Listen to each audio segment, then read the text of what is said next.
Yeah, so last week we spoke about how the Beinoni is in this constant state of in between, which is what a Beinoni means.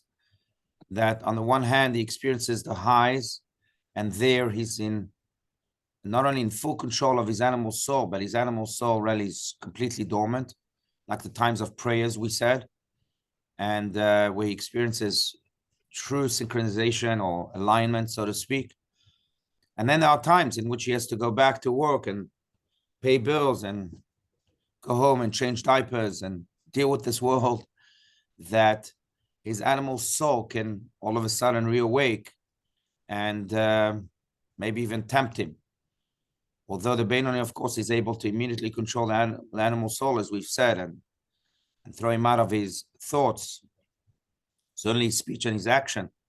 But still, that fluctuation between the highs and the lows, between the spiritual and the material, between the body and the soul, so to speak, is very taxing on the Beinoni. But on the other hand, that is the Beinoni's calling. That's why he was created, as the Tanya said. Ulai l'shem kach nivra. Maybe he was created just for that, in order to not only experience that challenge, but to have these small victories each and every day, which, as we mentioned, are in God's eyes greater victories than even the tzaddiks. Okay, so that's the idea. Let's continue. Middle of page 300. Does anyone want to read? Amaga, I guess it's you then. I'll read. That's fine. Okay. Yeah. It is only that in regard to a forbidden matter, it does not enter his mind to actually violate the prohibition. God forbid.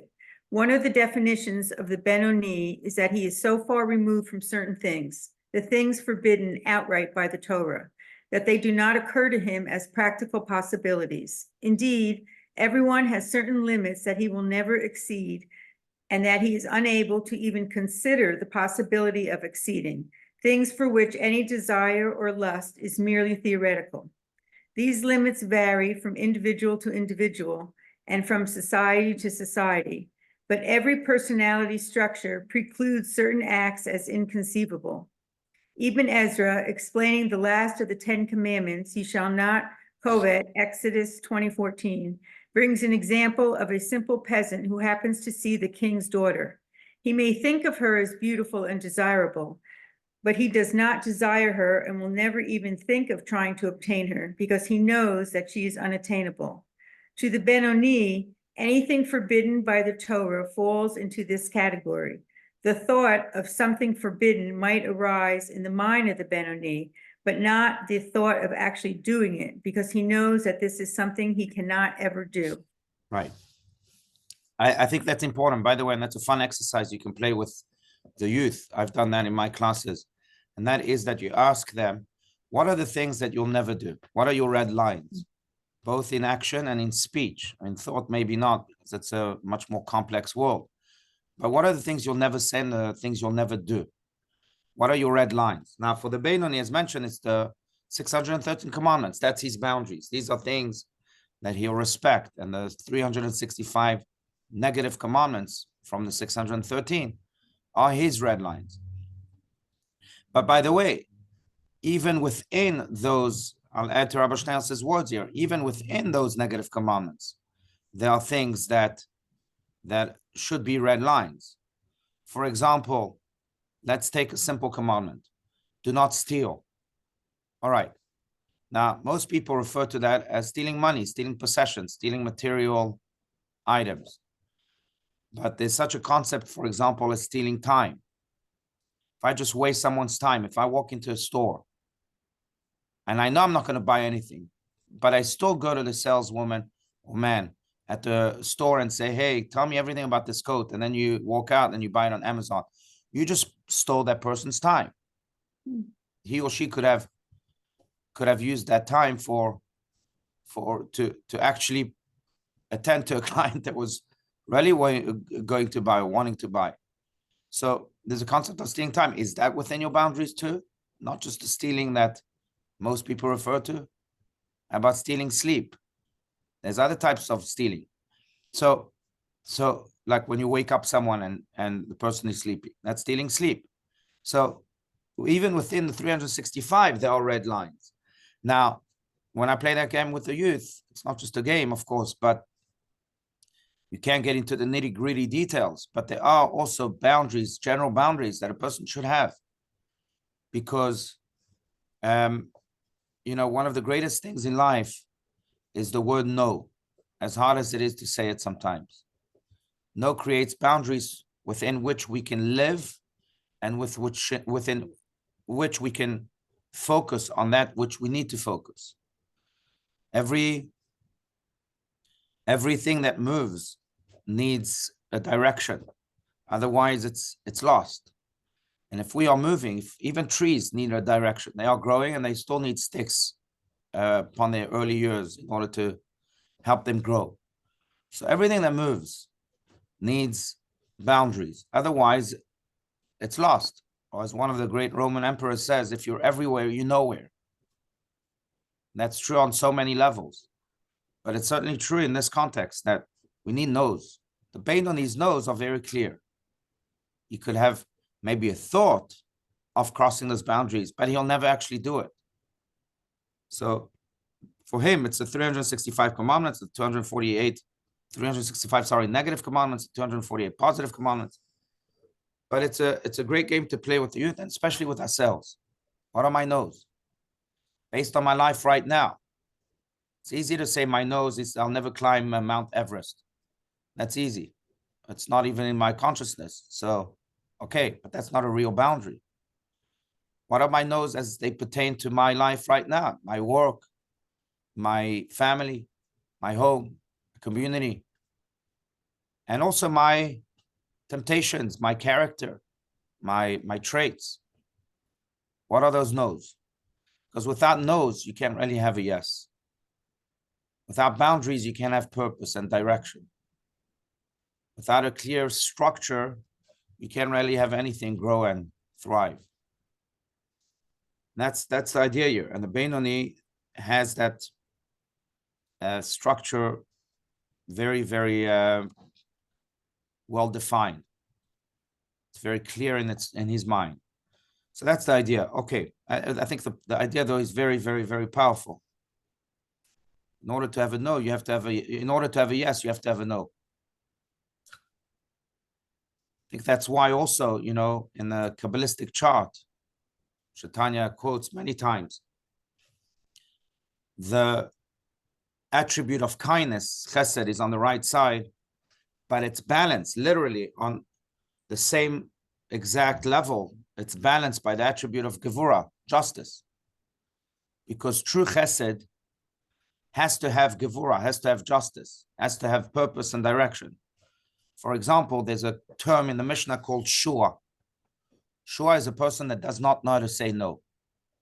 Why is it relevant to the Mishnah?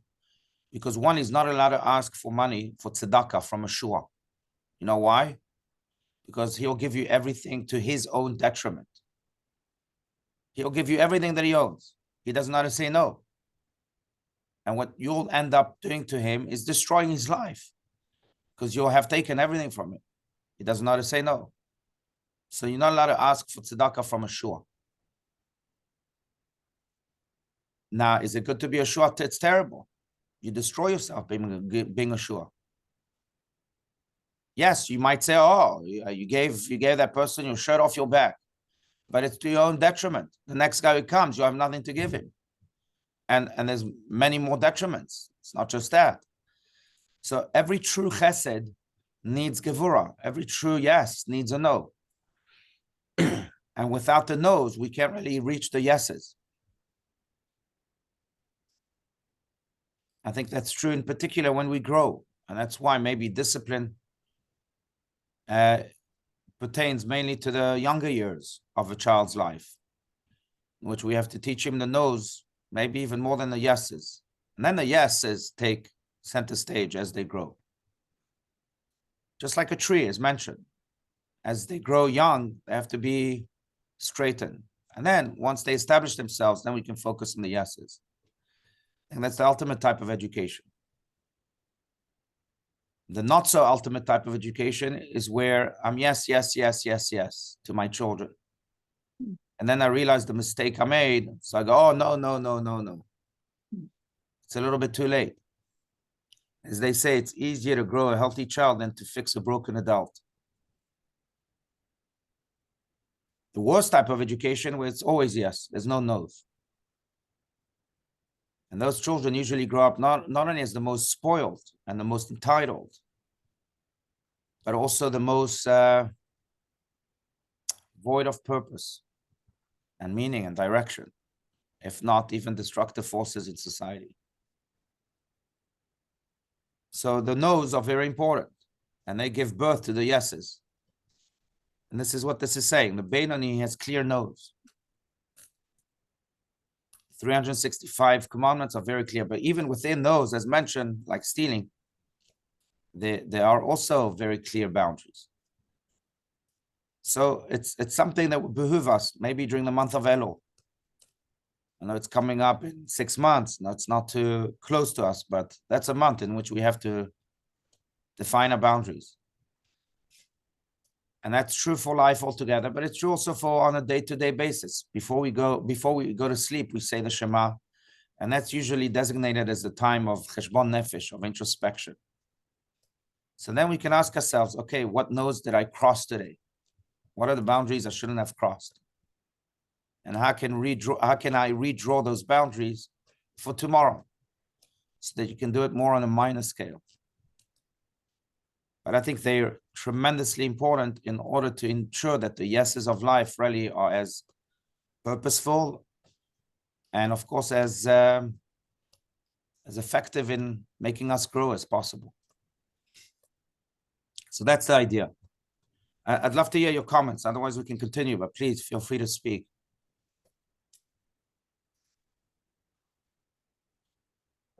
Okay, let's continue. Top of page 301. Again, please speak up if you want to. Unmute yourselves. Otherwise, we'll continue. Let's go. Okay. Even though it never occurs to the Benoni to actually commit a forbidden act, he nevertheless thinks about it. But sinful thoughts, which are yet more severe than sin itself, because, as already discussed, they involve the faculty of thought, the innermost and most intimate of the soul's garments, are able to affect him, rising to his mind and distracting him from the Torah and divine service.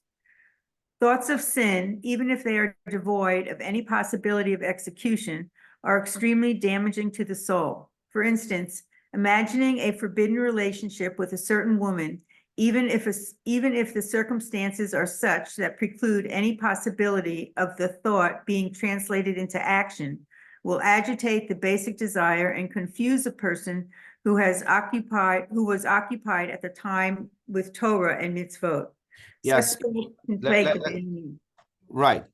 And I think that's where the Beinoni also struggles the most in this realm of thought. And it's a very, very delicate realm, but a very important one, as the Tanya stresses here. Because, and that's a whole different subject now, but the realm of thought is a powerful one because of, I would say, 3 major reasons. Reason number 1, you may think, oh, I'm just thinking it, I'm not doing it, so there's nothing wrong with it.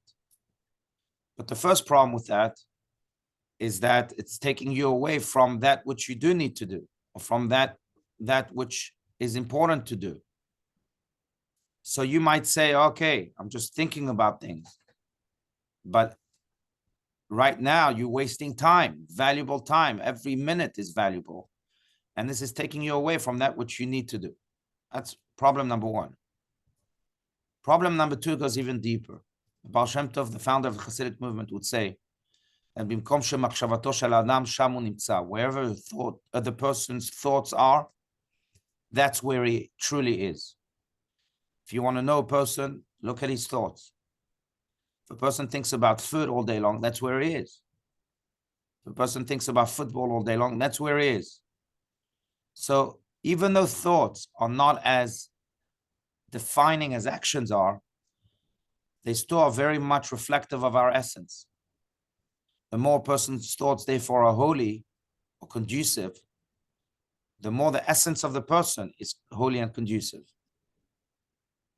So that's another idea regarding the realm of thoughts, even though we might dismiss thoughts as unimportant. They're very important, number one, because again, they use your time, and your time is invaluable. Number two, again, because they reflect your true essence. But there's another reason why this realm of thought is so important.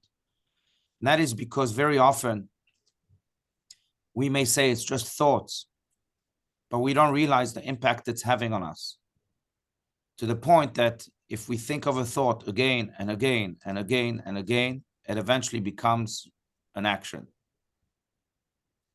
That's really the power of thoughts more than anything else. I think it's been proven scientifically too, the power of the mind. That if I think positive, I become positive in action too.